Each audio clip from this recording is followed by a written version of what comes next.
Muita coisa mudaria na seleção caso o Jorge Jesus fosse o técnico do Brasil e começaria pela liberdade ofensiva dos jogadores.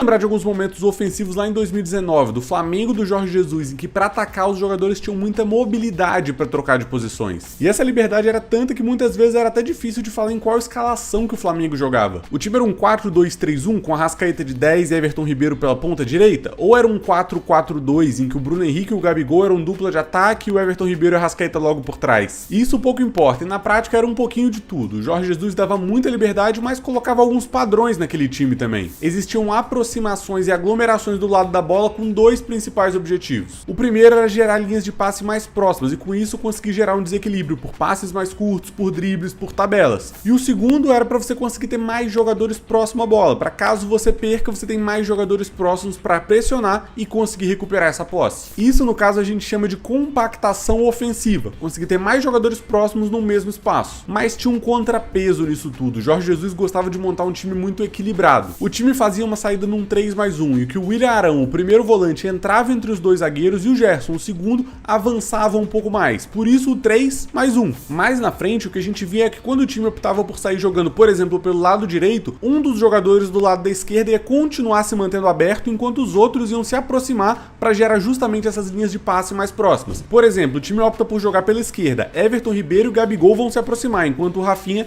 vai se manter aberto para ocupar aquele corredor. Se acontecer do lado oposto, a mesma coisa. Por exemplo, pelo lado direito, o Bruno Henrique e o Arrascaeta se aproximando, com o Felipe Luiz aproveitando o corredor. Ou o Felipe jogando por dentro e o Bruno Henrique aberto. A ideia é que dois jogadores se aproximam e um outro jogador se mantém aberto para justamente ser uma válvula de escape. E isso inclusive gerava repertório. Além de conseguir ser essa válvula de escape, era a oportunidade de aglomerar de um lado, atrair o adversário para aquele lado e, quando fosse necessário, inverter para conseguir ter um jogador livre por ali. Hoje, com o Dorival na seleção, a gente vê um misto de um pouquinho disso tudo. Um time que trabalha sim algumas aproximações, por mais que não pareçam tão bem coordenadas assim, mas gosta sempre de manter pelo menos um ponta aberto do lado oposto. Isso geralmente acontece pelo lado direito, ali com o Savinho ou com o Luiz Henrique. Se a gente voltar um pouquinho no tempo, a gente vai ver que isso com o Tite era um pouco mais rígido ainda. Os jogadores tinham posições mais fixas e não trocavam tanto de posições assim. Os pontas sempre abertos, geralmente os laterais um pouco mais fechados e os meias interiores ocupando quase sempre o mesmo espaço. Isso a gente chama de ocupação racional do campo, sem nenhum tipo de assimetria ou algo do tipo. Já com o Fernando Diniz, pouco tempo atrás a história era bem diferente. O foco e o grande marco do trabalho dele eram justamente essas aproximações e aglomerações pro lado da bola. Se a gente for colocar esses nomes numa régua em que mais pra esquerda é um time mais posicional, que guarda mais a posição, e mais na direita um time mais aposicional, a gente vai ver nos extremos, na esquerda o Tite, justamente guardando bem as posições, ocupando racionalmente o campo, e na direita o Fernando Diniz. O Dorival a gente pode dizer que ele vai ficar no meio termo entre os dois, enquanto o Jorge Jesus ele vai estar um pouco mais deslocado para a direita, justamente com algumas características de ter alguns jogadores mais posicionados, enquanto o resto do time se aglomera em torno da bola. Defensivamente, o trabalho do JJ no Brasil era muito fundamentado numa marcação mista, a depender da altura do bloco que ia usar e inclusive do adversário. Então não era raro a gente ver o Flamengo subindo para pressionar, cada jogador encaixado no seu e aquela linha de defesa posicionada praticamente lá no meio campo ou no campo de ataque. Em compensação, em alguns momentos que queria segurar um pouco mais o resultado, baixava, montava um 4-4-2 e aí bem claro a gente conseguia ver tentando tirar mais os espaços do adversário. Fato é que na Arábia Saudita as coisas estão um pouco diferentes. Justamente por conseguir treinar o melhor time do país e conseguir ser protagonista em todas as partidas,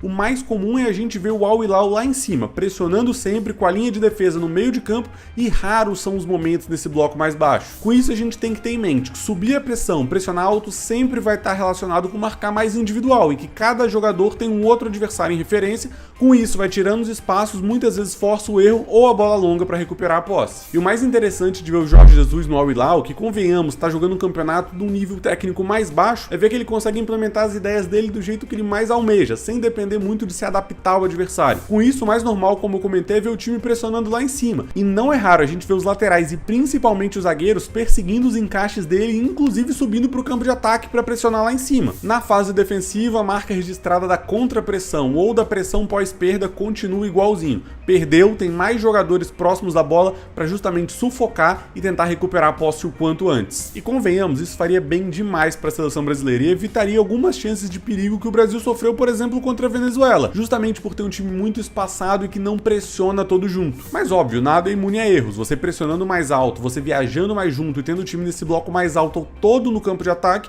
o natural é que algumas chances podem existir nas costas da defesa. O importante é coordenar muito bem as linhas de impedimento. E convenhamos que na passagem dele pelo Brasil, o Jorge Jesus mandou bem demais nisso. Nesse trabalho mais recente do Al Hilal, a gente vê que as ideias continuam, principalmente esse lado de querer aglomerar um pouco mais do lado da bola. Mas eu vejo muito que o Jorge Jesus é um técnico flexível, que não quer só impor o estilo dele de jogo, prefere muitas vezes se adaptar às peças que ele tem à disposição. Nesse Al Hilal, por exemplo, o Malcom, que joga muitas vezes como um ponta direita, acaba sendo esse ponta mais fixo, que vai guardar a posição para receber do lado oposto. Em compensação, o Renan Lodge pela esquerda não é um lateral tão construtor, então o mais normal é a gente ver ele ultrapassando por fora mesmo. Apesar disso, as aglomerações, conexões e aproximações continuam existindo no trabalho dele. Ok, mas vamos pensar, como que ele escalaria a seleção brasileira dele? Olha, eu não quero te frustrar, mas eu acho que falando de escalação não ia ter muita coisa que ia mudar. Tudo bem, ele até pode trocar um Marquinhos, trocar um Danilo, mas convenhamos que são mais detalhes, pontuais, e não é por isso que a seleção brasileira não tá vingando. Quando a gente olha pra convocação, a gente vê que realmente os principais jogadores estão sendo convocados e não existe nenhuma unanimidade que tá ficando de fora dessa lista. Eu acredito que as mudanças principais iam acontecer no comportamento, e a primeira delas tá na saída de bola. O Dorival tá acostumado a fazer essa saída com os dois zagueiros deslocando um pouco mais pra esquerda e o lateral direito mais baixo, independente se é o Danilo ou o Wanderson, apoiando nessa saída de três. Com o Jorge Jesus, eu acredito que isso ia acabar mudando, porque tanto no Flamengo quanto no Al Hilal, ele abre mais os zagueiros e um dos volantes baixa para ajudar essa saída. O William Arão fez isso no Flamengo e o Rubem Neves faz isso no Al Hilal. Então, pensando nessa escalação de hoje do Brasil, seria o Bruno Guimarães baixando entre os dois zagueiros e o Gerson fazendo o mesmo papel que ele fez em 2019 no Flamengo,